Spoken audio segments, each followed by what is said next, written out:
Ever wonder how to make a Thurmanite pendant? This video is going to show you how. Hi, so we're going to be making a Thurmanite pendant, and obviously you can make any shape that you like, and I'm not going to get into the actual making of Thurmanite in this video. That's a whole other video, but I'm starting with a pre-made billet of material that is just colored recycled construction papers. And since I've done a lot of these vesica shaped pendants, I have a brass template that I work from to just make laying out and deciding on the form a lot faster. So with the templates, I will just trace it with a Sharpie.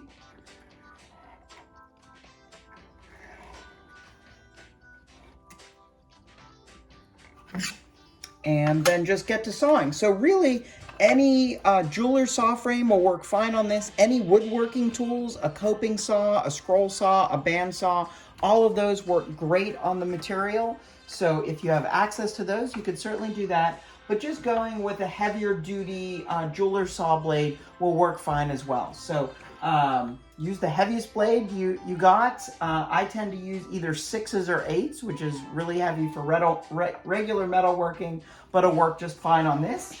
And as usual, just a little bit of wax and you're good to go.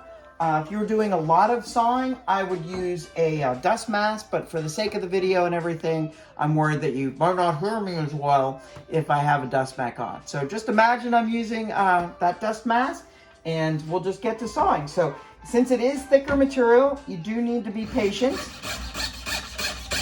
So it takes a bit longer, but all the typical sawing techniques, you could certainly pierce interior forms. But you can see with that thicker material, it does take a bit longer.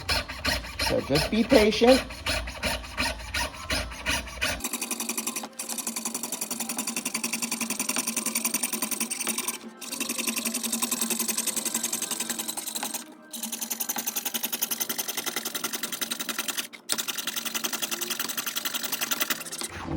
Be careful getting your saw blade out so you don't break it like I just did. And I think you get the idea, so I will just saw out the other half, and then we'll get into filing, sanding, shaping, and developing the pattern. Okay, so once you've got it all cut out, then particularly for the first couple of times that you're working with Thurmanite, I recommend working with a hand file so that you get a sense of how to develop the different patterns in the material. It's similar to working with wood and wood grain, except wood grain is concentric. So if you think of how the tree grows and builds up that layers around the center, the way I make Thurmanite is flat sheets bonded together. So the layers are really just parallel rather than concentric. So again, working with a more aggressive file. So this is a 4-way file that's sold mostly for woodworking, and it has rougher teeth, like a rasp teeth, to remove material more quickly. If you don't have this, even though it's very cheap and you don't want to get new materials, I have found that wax files, if you already have that in your studio, work really well. So as you're carving away material, because of those parallel layers, the best thing to do is to kind of go downhill with it rather than catching the layers and peeling up. Even though they are bonded together under pressure, I have found that that can just stress the bonds between each layer of paper and cause it to delaminate a little. So depending on the type of shapes you want to make, this is going to be a more regular kind of pendant. But certainly you can get in with other kinds of carving tools and get much more organic and carve ridges into it if you're going to do wire working wraps or something like that as well. So here, again, just working off of the bench pin. I'll start with the more aggressive rasp.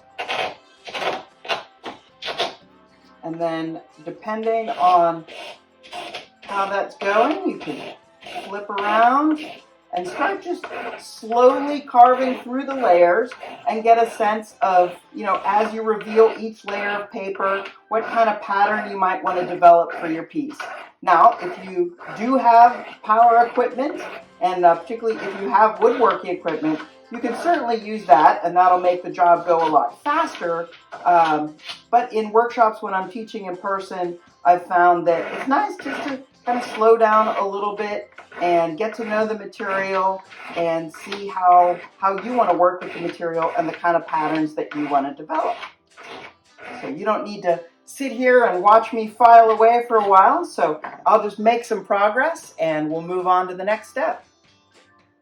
Okay, so I have sanded quite a bit and started developing just kind of an angled pattern and sort of chamfered the edges so that they're not sharp or anything like that. But before I want to move into sort of finalizing the pattern and polishing, I also want to drill a hole since this is going to be appended. So I've set up the right size drill bit here, and that really just depends on whatever works for you. And depending on how you're drilling, either with a flex shaft or with a drill press like this, hold the material securely, have proper eye protection, and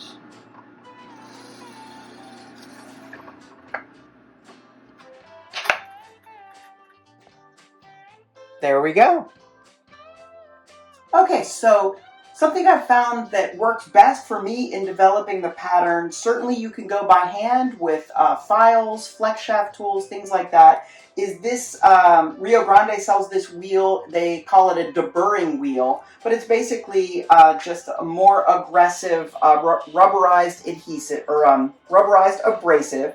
And not sure how well you're going to hear me while I turn on the polishing cabinet. And again, if you don't have a larger polishing machine, you could certainly use a flex shaft tool. And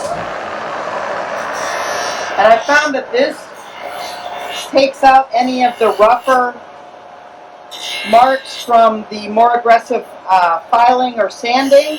And also I can get a more subtle control over the pattern development.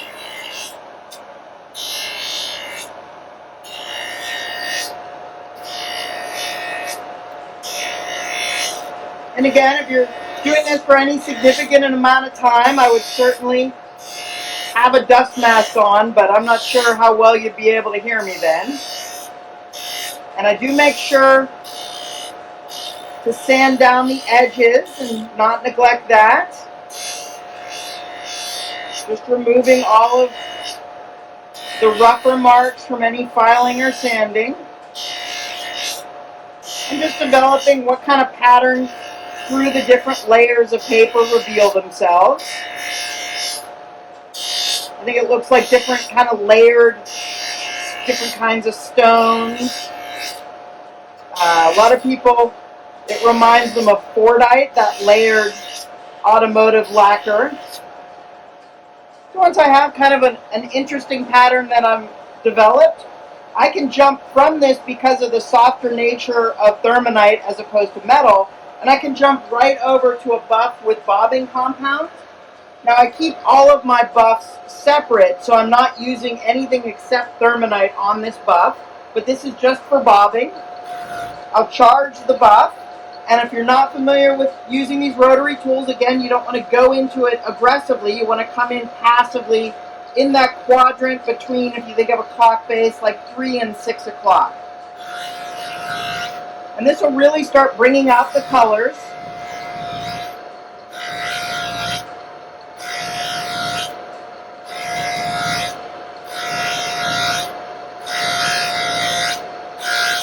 And again, you want to make sure that you get the edges because they'll be kind of white from the rougher abrasives.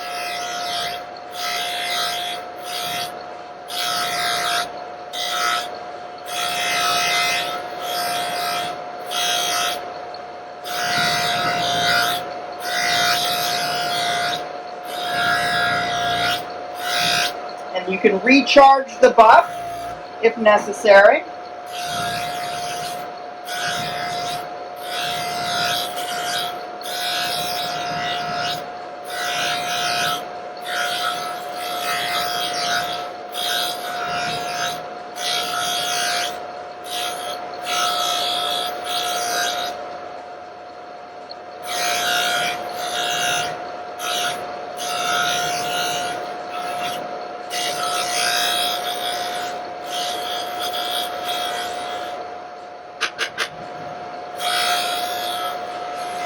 And you could certainly go back to the wheel, like if you wanted to adjust some of the pattern, or if you're happy with it,